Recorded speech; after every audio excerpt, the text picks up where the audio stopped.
With tears in her eyes, she said, "Every country deserves this. A future is the best gift we can give our kids." These were my wife's words when she was celebrating Singapore's National Day this year. This was her emotion after seeing less fortunate countries struggle with problems Singapore once had.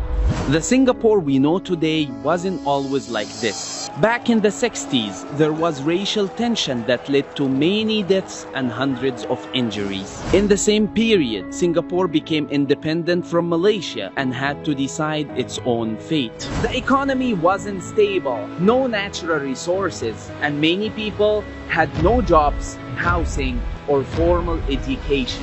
Without solving these problems, it is more difficult for a nation to progress. So, how did Singapore do it?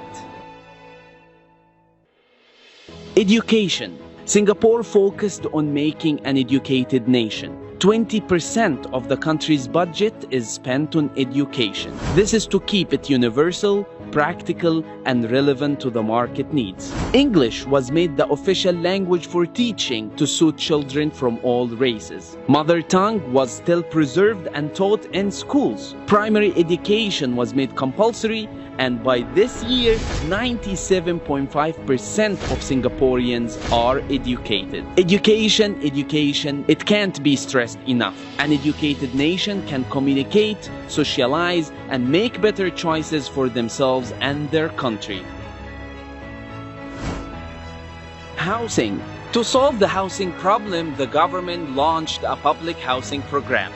Housing is generally expensive in Singapore due to the lack of land. However, with government subsidy and payment options, majority of Singaporeans can afford to own a shelter. Housing system also forced people of different races to live together. We are Singaporean Arabs, our neighbors are Chinese, Malay, and Indians. New economy.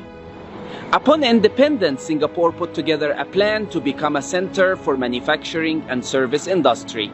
Government built industrial estates to make it a center for businesses. The service industry grew and attracted other investments that made the economy stronger and created more jobs for the people. Singapore today is home to one of the largest and busiest shipping ports in the world. It is the fourth richest country despite its small size and lack of resources.